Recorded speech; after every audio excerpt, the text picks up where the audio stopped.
All right, I guess we're live. Good, good, good. I hope you guys can hear me there. If not, let me know in the text. Put a little text in here. Oh, and welcome. All right. Before we get started on today's topic, I'm glad to be here today. I have a few questions from last week's live, and I wanted to.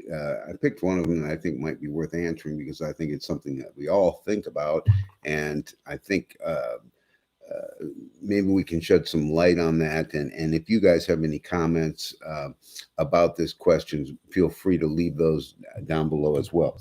So let me read you the question in the first place. This was written in by Cat Galactic, and I love the question. It's kind of a two-part question, so let me read you the question here. Love talking about consciousness and the soul. How do we heal our subconscious and past so we can experience life in its fullest? Excellent question.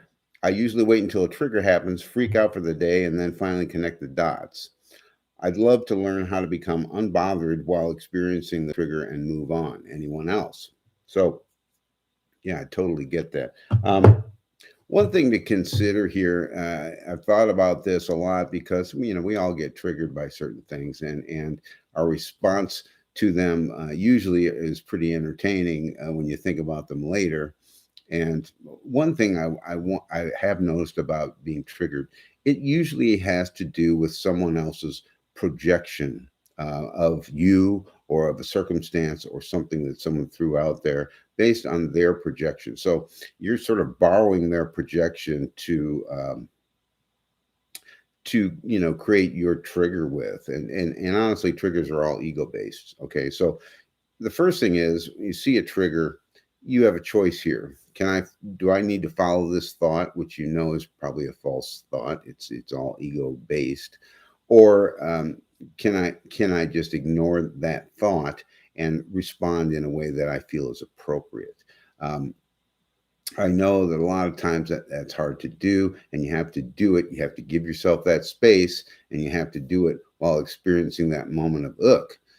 A good example is somebody just meets you for the first time, and they just treat you badly, or they just come off like you're an idiot, and they don't know you, and you don't know them, and it's sort of like your ego says, well, why are you treating me this way when in fact you don't even know who I am? Well, that's your ego taking it in. You're taking that projection from that person and internalizing it, and it's kind of a pointless thing to do because their projection and how they're responding to you has nothing to do with you. It has nothing to do with you. So and as I had said before in other videos, when you are triggered and you give yourself some space to let that trigger go and respond in a way that you would choose to respond, generally speaking, it's the opposite. Somebody treats you in a mean, harsh way, and you treat them in a kind way. It diffuses that side because it's kind of hard to give somebody some shit if they're being nice to you, or if they're not responding to your barbs. If you don't respond, it kind of takes diffuses it and kind of takes the fuss out of it. So it's an appropriate way to respond. The other part of the question is regarding, how do you heal your subconscious self? How do you work out things so when triggers come, you can just move past them without suffering them for the whole day? And I get that. And I guess part of this is I personally don't really believe that you need to go back into your subconscious history of all the things that might trigger you. And the reason I say that is because if you are still have not forgiven yourself for something and you're still suffering it years later, you really needn't go back and look at it again because you're dragging around with you all the time. And if a trigger comes up, it's just a reminder that you're still dragging that around. So, my best advice for things that you have not forgiven yourself for, or that you're still holding yourself accountable for that happened in the past, and this might have been 3 days ago and it might have been 10 years ago. My biggest suggestion for that is is probably going to be, you need to say to yourself, whenever ever this stuff comes up, you know, I did the best that I could at the time based on the awareness that I had. Okay. You were a different person 3 days ago than you are now. Your awareness level is different years and years ago than it is now. You would respond differently now to the same situation. So the bottom line is, you can't go back in time, you can't undo it, and there's no point, because that was a learning lesson for you, and your awareness has grown since then, and it continues to grow, and your responses will continue to be at a more higher level. So I just wanted to mention that, because I know that it's a popular thing to think about, well, I need to go in psychotherapy and I need to really look at some of these issues I have. You've been looking at these things for years on your own. I guess some people have had relief if they've gone back and relived these experiences. This is a personal choice, what you want to do with it. But in my opinion, recognizing the fact that you did the best that you could with the awareness level that you had at the time is enough. And then let that go and understand that, hey, I'm still going to have maybe I'm going to have a better awareness level next year than I will today. Great. But don't hold yourself accountable for mistakes that you made when you didn't really know better. We all do the best that we can with what we have and what we learn. So just wanted to throw that out there before we got into our topic. Hope that makes some sense. There's a couple other great questions. If you guys have any questions, post them here, post them. The live feed will stay up, and you can post comments and questions on that, because it's great to bring this stuff out. It's all stuff that we think about and we need to address. And I love bringing it up. I'd love to hear from you guys on any of these topics. So my topic for today was autopilot, and I know it's a strange title, and I think it's funny because in the spiritual community, autopilot means you're unconscious. You're just doing things, without thinking about them, and you're just like not not aware. In this case, what I wanted to talk about was being on autopilot in terms of receiving. You know, a lot of videos are out there about manifestation and law of attraction and quantum laws, and a lot of these things. I think, because most of our questions on that and most of our concerns about that are based in an area of lack, and I know you've heard that before. If I want something really badly, I'm putting the energy out that I don't have it. And I know it's very difficult to say, well, I don't, when you don't have this, say, this money in the bank, to think, I do have it. Very difficult to do that, because you're really not going to believe that yourself. But I have a better strategy. And I think what we really, really need to do is let go of a lot of these things. I mean, recognize that the only reason that we don't acquire the things that we want is because we don't trust, and we don't recognize that there are forces in the universe that are already supplying these things. And the only reason, if you're not getting them, is because you have a closed door to it, or you don't trust it. It's like, have you ever noticed that things that really work out for you seem to be things you really don't care about? Because you don't have this area of, oh, I need this, or I want this to happen. Right? You don't really care. I know. I was watching Aaron Doherty do a video, and he was talking about, he had this job, and he went, and his buddy talked him into going to this job interview. Well, he already had another job. He didn't really need it. And so he just went there. He didn't really care. And his buddy didn't get the job. He did get the job. His buddy really wanted the job.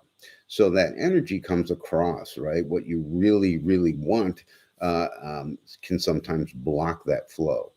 So as far as autopilot is, I think the more that you can let go of, in terms of uh, what you feel that you need and what you feel that you want, the more that you can let go of that and just allow everything to come in its time, at its time, I think the simple life, there's so many automatic things in life that we take for granted. I mean, I was outside the other day and I was sitting down and it was a nice day, a little cool, and there was a nice breeze. And I was just sitting there feeling the breeze and thinking, how many times do we just sit and appreciate that we can go outside and, we can breathe the air and it's like such a nice environment. We haven't been doing wonders with the environment on the earth, but there are still places and there is still nature is still there and you can very easily get close to it and start appreciating the things that we walk away from and that we take advantage of. I mean, I'm not a huge technology person, but I appreciate the fact that we have this outlet, and I can put these little tools together, and we can communicate in ways that we were not able to do before. I think what we recognize, and this is part and parcel of the law of attraction too, is being grateful for what you have. And the second part of this that I really want to stress is the allowance. Um, Allow these things. I mean, trust them. When you start forgetting about something that you want and just trusting that that will come in its time and when you need it and when it's appropriate for you, it does. I mean, this is a hindsight that a lot of people have as they get older because the older you get, the more you recognize, well, all these things that I worried about years ago, they've all kind of worked out. Now, it might not have worked out the way I wanted them to, but that's not my business. It worked out and I moved on. And then I got sick and then I got better. And then these things happen and they come into your view and you do with them what you will. But if you take everything personally and you think and you want to control all this stuff, it just gets in the way of what is a natural flow in our lives. The natural ability to meet people who are sort of, in line in our ascension process. Your sort of soul tribe or gravitate to people that enrich your life. I mean, these are natural occurrences that happen to all of us, and I think you don't sit there and go, oh, God, I really want to meet somebody who I can connect with. The more you focus on that need, the less likely it happens because you're just too focused on it. The bottom line is if you trust and know that the people in my life that come in my life at the time they come in, it's a necessary thing for me and it is given to me. This is all, there's so many things that are given to us that I think we don't notice and don't appreciate. And I think if you recognize that the only thing stopping you is you not allowing, or believing or trusting these things to come to you on their own, then that's the only barrier. So I guess my advice would be just let go of the ego stuff, let go of the stuff that oh, I want this then, I want this now, the controlling stuff. Allow and look at what you have and appreciate what you have, and trust. And I know I did a video on trust, but really trust that the things that you need will present themselves in the time and the appropriate way that they should, not necessarily in the way you'd like them to or how you'd like them to, but they will. So I wanted to just bring that up and address that. I hope that makes some sense to you guys. Uh, if there's anything that you guys want to talk about, I'm leaving this open ended. Type it in the comments. I'd be glad to talk about any other topics. I hope I shed some light on that triggers thing. Any comments about that? Something that there are things that we all face every single day, and you know, we all have guides, and a guide may be as simple as your cat sitting there. A guide may be someone that you go to and that you talk to, or sometimes your guides are um, watching other people get triggered and how they respond. And it occurs to you, yeah, I've been triggered by that before too. How am I going to respond to that now? And not a pre-plan. Don't pre-plan what you're going to say in every situation. It's not necessary. I've done a lot of videos where I've edited and very carefully worded what I was going to say.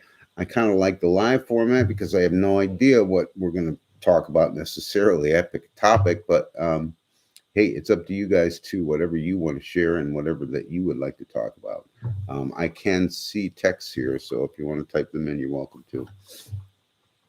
I'm going to wait a couple minutes, see if anybody has something they want to throw in there.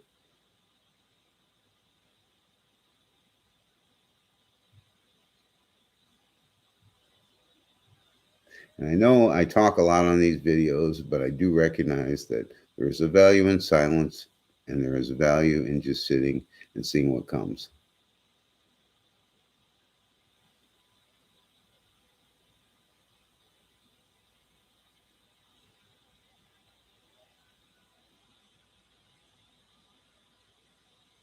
Okay. If there's nothing more, I'm going to close out for today.